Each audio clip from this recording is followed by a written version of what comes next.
I'm Dr. Manju Appathurai, and this is The Scented Edge. My passion for these conversations comes from my own journey. This podcast is an effort to translate that lived experience into something meaningful and positive. Now, let's get into the episode. So let's begin. I'm Dr. Manju Appathurai, and this is The Scented Edge. And today we have with us Masfara Wahidah, founder and CEO of Diet Ideas.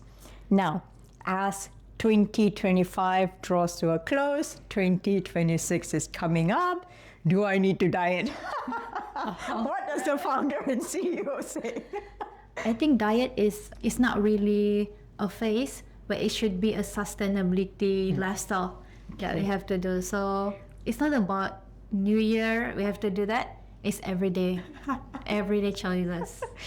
Okay, but what we want to talk about today, not diet, we want to talk about youth entrepreneurship. You're very young, you are the founder and CEO. It's been a very, very long journey for you. So tell me, where did you start? Wow, all right. You mean I start from school or started my entrepreneurship journey? Let's start with school. Like, what inspired you to take this route? What led you to down this path? Okay. So ever since I was young, I always wanted to be a lawyer. So I've joined all the competition, public speaking, and I always won.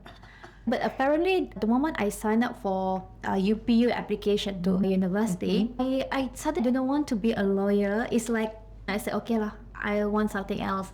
And then I found the word dietetics. I'm not sure what word is that. It sounds alien to me. But apparently I chose most of it like dietetics. 8 out of 12 options are dietetics, and then followed by chemistry, dentistry. So basically that's it. Because I thought if we want to continue with our study, we have to learn something that we don't know. So that's what made me go into dietetics. I've been accepted into UKM, National University of Malaysia. So during the year 1 of university, I hate dietetics. I didn't like to cook. I don't want to cook. I do not want to go to hospital because I'm scared of ghosts. So how do I survive the next 4 years of university? I opened a blog. On mine, I kept on writing. I kept on typing whatever lecturer taught me into that blog. And it was just meant for me to kill my time. But apparently that blog got attraction from Brunei, Indonesia, Singapore, and Malaysian army asking for help for their diet. But I was just a student during that time, so I kept on asking my clinical instructor, my lecturer, how do we solve this kind of issue? And then that people pay me for my diet consultation. It was using Skype. During that time, online consultation is still alien in Malaysia. So that was the starting of that journey. But then I didn't pursue entrepreneurship. It was just a hobby during that time. And then I got headhunted by a technology company from India. They headhunted me from that blog. And that's the first moment I learned health and technology journey. And how do I go into entrepreneurship is simply because I think there is some problem that we need to solve. I'm a dietitian by profession. So most of the elderly generation, they do not know how to use technology. But at the same time, they are the one that needed help. So I keep on telling my superior, why don't we just do home visit service? Business model has been created that way. We cannot suddenly change. So I said, okay, I'll just do it myself. Right. So that's the short story how I started Diet Ideas. Because I want to help elderly people because they do not know how to use technology. So we use home visit. We go to people's houses to help them improve their health. And then we also go to office visit. And that was during COVID-19. And at the same time, we still have online consultation as well. So 3 modes of interaction with clients. Let's explore this blog that you did. Do you think you did something that you actually love doing? Did you do it with the expectation of getting something? What do you think was the factors that made your blog successful? Number 1, because maybe I like writing. For me, writing is therapeutic. So whatever things, whether if I'm stressed, if I don't know what to do, I'll just write. That's number 1. But I didn't have any expectation. I put all my love story there. I put everything, the typical teenagers lifestyle. So I have no expectation. Suddenly it just come just like that. I got headhunted from there. I got a business from there. So would you say it's passion plus authenticity plus doing it just for the sake of doing it? So then you didn't have the knowledge yet at that time, right? Yes. And then so you had to go back to whoever is more senior to get the information. That reminds me of something that Steve Jobs says, and I'm not quoting him exactly as he said it, but he says if there are things you don't know, you get a team that know how to do it. But in that, how do you maintain the confidence to do something you don't know fully about? So the client flow is not always consistent. So it was like around 5 per year, 10 per year. And at the same time, I've always upgrading my knowledge because we meet clients in hospital, always go to the lecture. So whatever new things I learn, I teach them. Maybe because I'm already confident with what I do, it projected to the client. And the client got a result as well.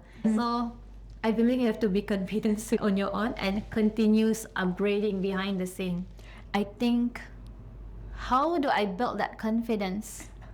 I think we must be confident with ourselves.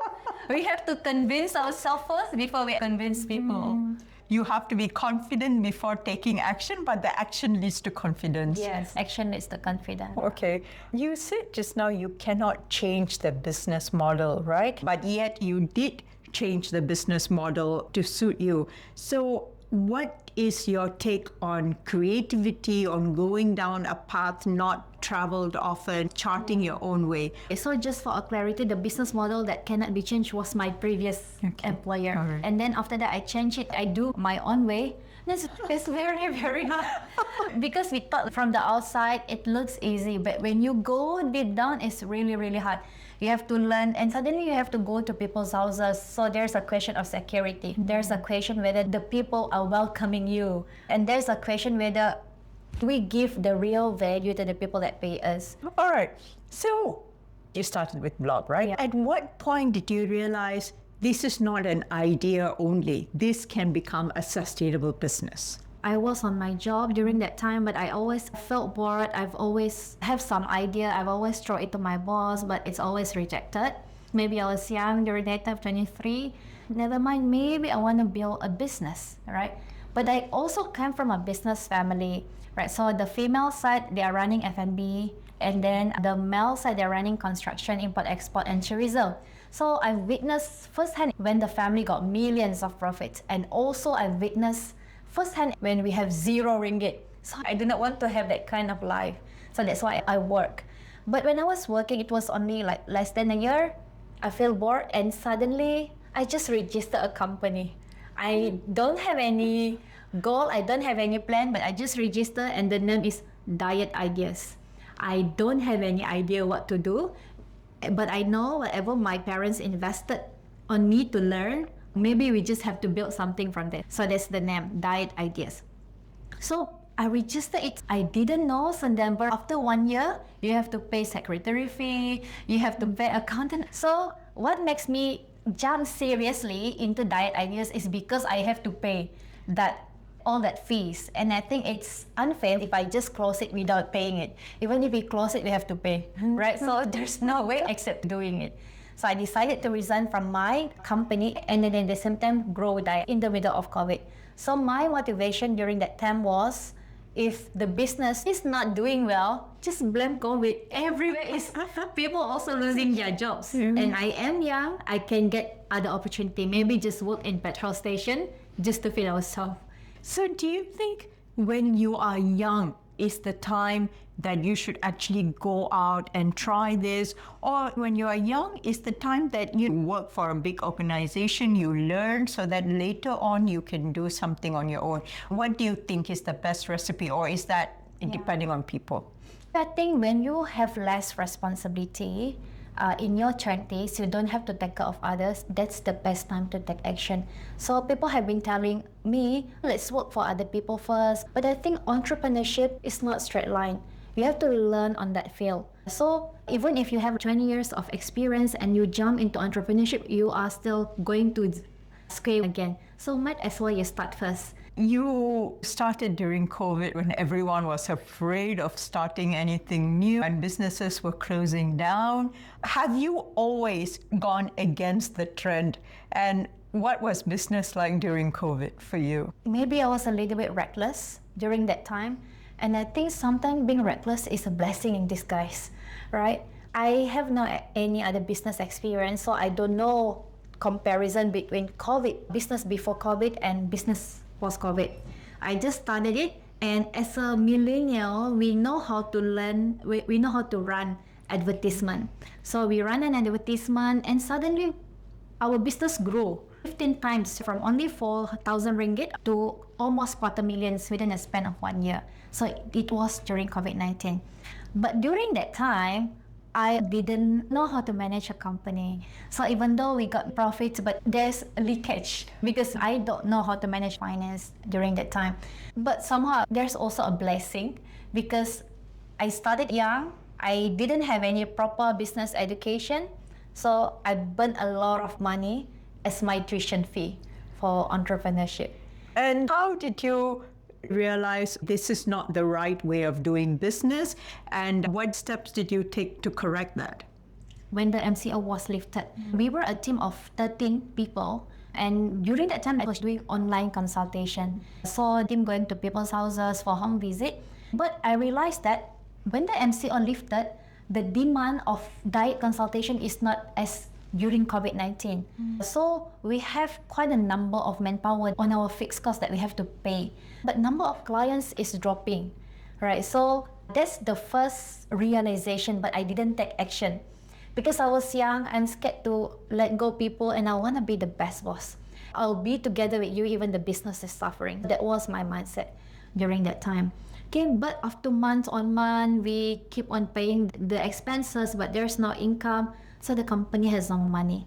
I also have no money. So during that time, I told my team, maybe I'm not able to pay your salary next month. Okay, and then during that time, the team was, okay lah, maybe Farah can figure it out. So I said, I don't have money. Can you give me some time? So I call my parents, I call my dad, can you borrow me money? I want to pay my team. My team said, Farah, we still have bills to pay. That's your responsibility as a business owner. So that's the first lesson that I learned. Business is business. Because all my team are technically my friends. Friendship is friendship. We have to really separate it. So that's the first. And secondly, how do I know the business that we do is unscalable is because the more clients we have, the more manpower we should hire. So if you want to scale, this business model is not going to bring us anywhere. So that's the realization, and that's also the first business lesson. As a young person who doesn't have much of a network, should you hire friends? Does it make it more difficult? Wow. Very hard question. So I think, yeah, maybe you just should hire your friends because from then you're able to know how do you navigate relationship, how do you separate friendship and leadership. And at the same time, it will test you how to walk on a small thing, right? If you don't have network, if you don't have money, who else? The time when you couldn't pay them, how did you manage to still keep the business together? What was the next step after that? We have quite a number of team saying that it's okay, Farah, we trust you, we believe in your business, just pay us whenever and whatever you can. So we are maintaining a business with this kind of people, number one. And secondly, I'm also a dietitian and the business is revolving around my expertise. So I'm also doing sales, I'm also doing servicing clients. So until one point, I feel like even if we don't have manpower, I'm still able to handle it on my own. So that's how we are able to sustain the business. How do you ensure your business then is scalable? So after undergo the hardship of business, there are a lot of business gurus telling me, Farah, business is all about profit, managing the expenses, controlling the costs. But somehow I'm not satisfied with that growth. And at the same time, every morning I wake up, I don't feel motivated because there's nothing to fight for. Then I learned that actually I want to build something more amazing, something bigger. I want to build a legacy. So during that time, we figured out what didn't work on that past business model. When we built our unit metric economics for the business, and we found out that if we get this number of clients, the cost of customer acquisition is like this. But if we want to scale it, this is what we should do. So it's now entering the business pivot, but we don't have money. I always believe the people that we met along the way, we don't have to put any expectation on them. Just be authentic, just meet them who they are. And that's how I found my first investor.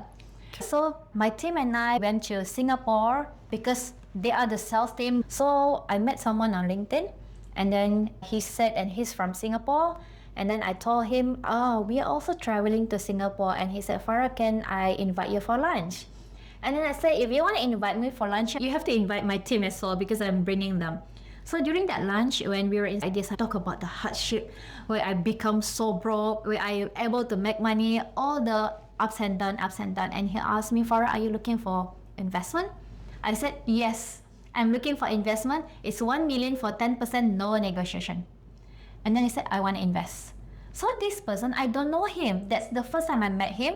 But apparently, he has been following my journey on LinkedIn. The next time when I went back to Malaysia, he texted me, Farah, I want to discuss about the opportunity.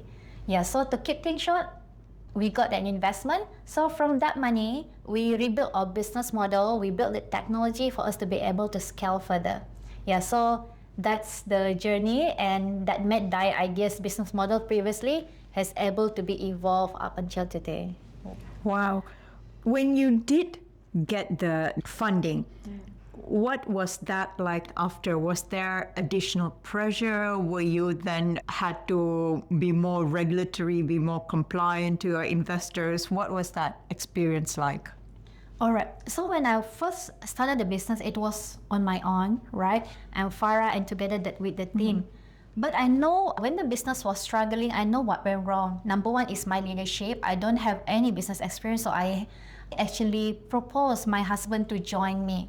So when he joined me, he is handling this as a COO. He knows how to manage a company, right? And then, so from then he already managed to make sure all our documentation, everything is good, even though we are a young company. So the experience with my investor is very smooth, thanks to my husband or my partner during that time, because all the regulation and everything is up to the par. Okay. Yeah, so after receiving an investment, my investor is actually an angel investor, and he's totally angel, right? So I don't think there's a bigger responsibility in terms of regularities, in terms of all other things, but I think the responsibility in terms of emotional. So now you have other people's money on you. How are you able to scale the business, and how are you able to bring a return for your investor? Yeah, so it's mostly on the emotional responsibility rather than the physical responsibility, which we already do. When you said you went from almost having no money, do you make sure that you are resourceful? If someone's in that situation, what do they do? Where do they go? Because it seems hopeless, right? So what to do? So you know what I learned from that time? If we don't have money, don't stay at home. Right? You have to just wake up early, go outside, meet a lot of people. You don't have to order a lot of food. Just drink plain water, you won't be charged. Right? So that's when I learned that when you keep on showing up when you don't have money, you build your social capital. Right? So, and then during that time, suddenly people give you a project. People are referring clients to you, and that's how you got the money. Yeah, so I think for young entrepreneurs, when you don't have network, when you don't have anyone, okay, you just have to show up. Show up confidently. I think that's the recipe that made me go through the day. And of course, your family, right? Calling them, asking, borrowing money. But of course, there are some extent, right? People also fed up when you ask for money when your business is not really growing up. Yeah, the more you don't have money, the more you have to stay away from home, because otherwise it will make you depressed and you don't build any opportunities from there. This podcast is supported by WORQ. More than just a co-working space, it's an ecosystem built for human connection. So whether you're established or you're a startup, find room to grow at WORQ. What internal transformation did you have to do from the naive entrepreneur that you were, and throughout the zero money and then the investor? What were the internal transformations that you had to work on yourself? I think the most obvious one was I was a very crybaby. Every time there's a problem, I would cry. And throughout that period, I no longer have peers, right? So I think I've learned the idea of we have to build emotional resilience. Okay, and at the same time is also don't hope for people.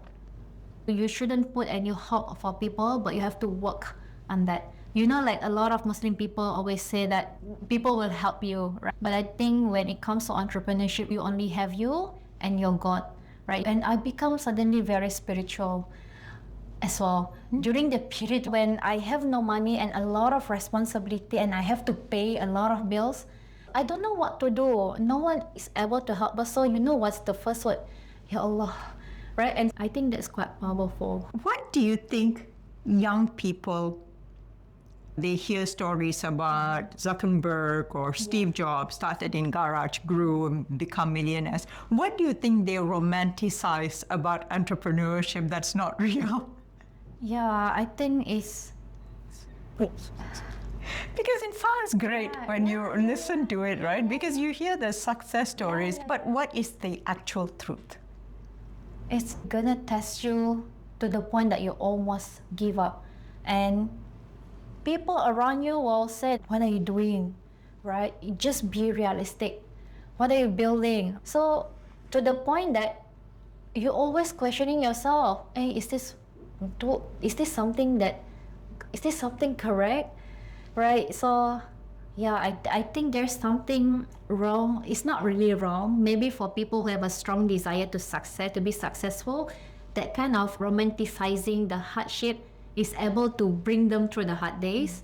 But for people who are not sure whether their emotional resilience is good, that thinks is a toxic positivity. So you really have to know how to differentiate that, right? What do you think are the most critical elements or factors that young people need to have before they start this journey? Resilience and willing to take as much as struggles as they can. You are young. The generation after you, do you think they have that resilience? I always believe in individuality. I think they have a very, very good opportunity to success because there are a lot of tools over there. Okay, but at the same time, I don't know how to answer that. Right? I believe there are some great people in the next generations that is already building or maybe in the process of building, but they have to make a lot of mistakes in order to know whether they're resilient or not. Talking about mistakes, we often build on other people's mistakes, right? So that we get better. What were some of the biggest mistakes you made? Biggest mistakes that I made is money. So we thought having a lot of money will solve the problem. But what I found out is sometimes having a lot of money is a curse because you keep on throwing money into the problem without realizing that the problem was the business model. So what we did last time, we received 1 million investment. So we thought that investing a lot of money on Facebook advertisement will help us to improve our revenue, but it's not, right? So we found that the issue is actually the business model. It's not about the platform. It's not about the advertisement. Yeah, so now I'm in this stage, right? I always believe when we don't have money, that's the best time for us to be creative, for us to get a lot of money. So I've always told my team and especially me as well. So even if we have money now, so always operate from a mindset that we don't have money, we don't have resources. Yeah, so then we are able to achieve something. How do you, being the very young person that you are and previously were even younger, how do you deal with people who are older than you? Because I think that's something every generation is going to face. Yeah. So when I first started Die Ideas, you know my name is Masfara Wahidah.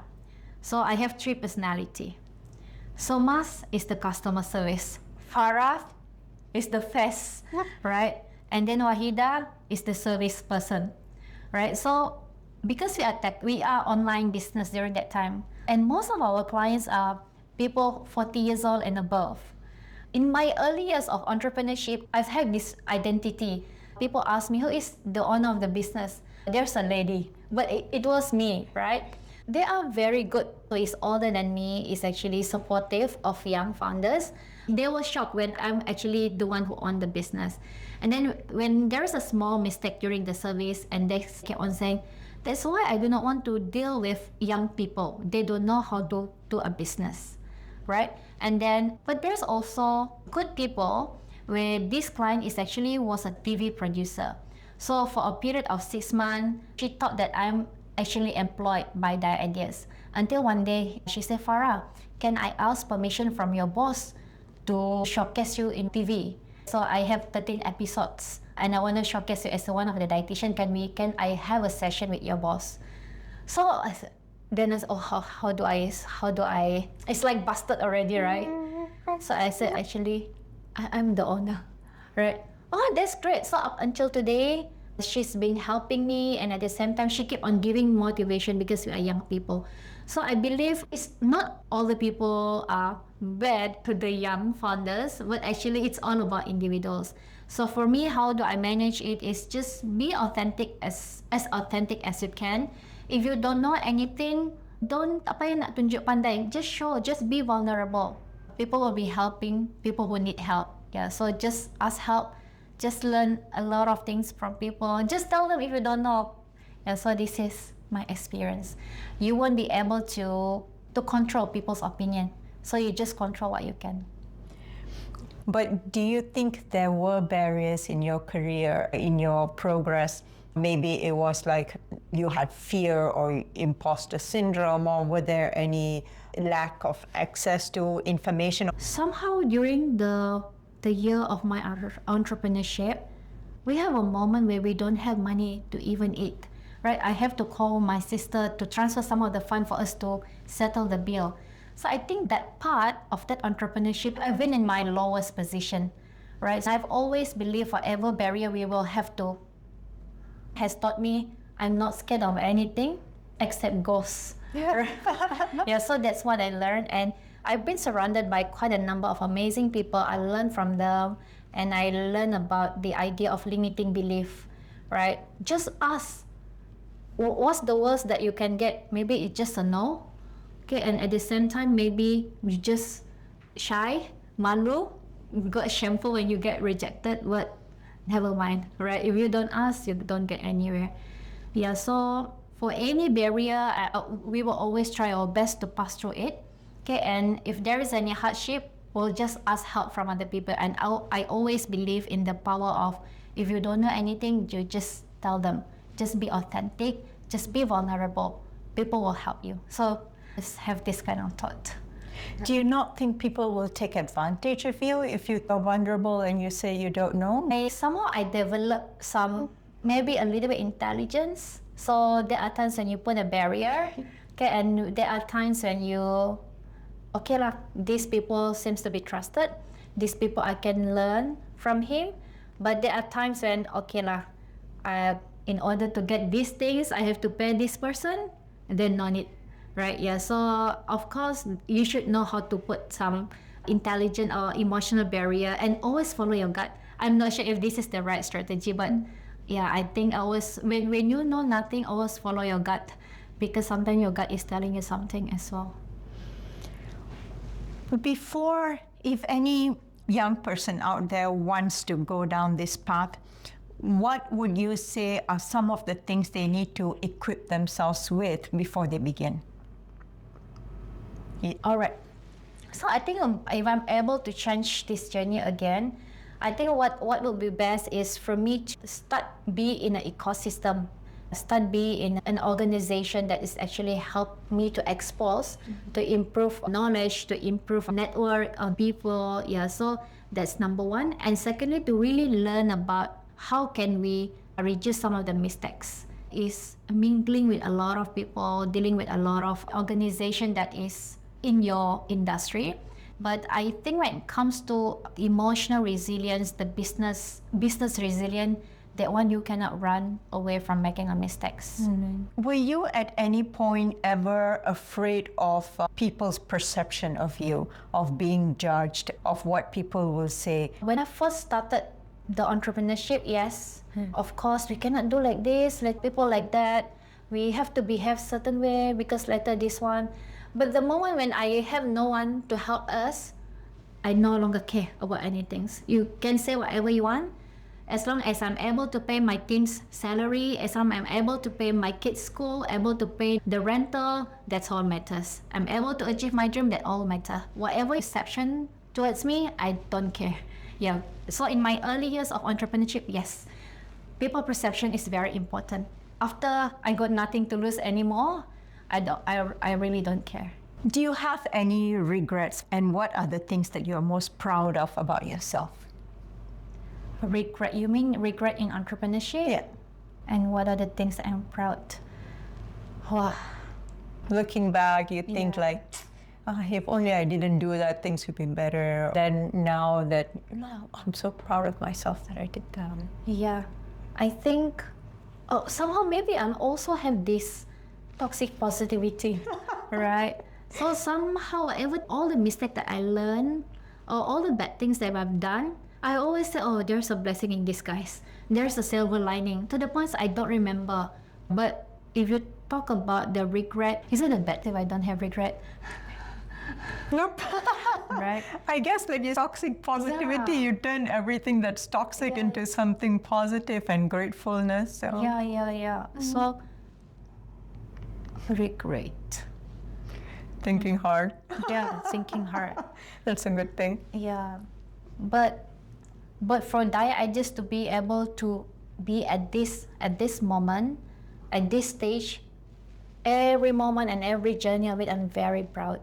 So I don't have any single proudest thing, but for us to be able to stay here, to be able to survive, able to pay the team salary, I'm always proud of that moment. Every day of that idea is able to live is the proud moment of my life, right? But when it comes to regret, I know I have one regret. Finally.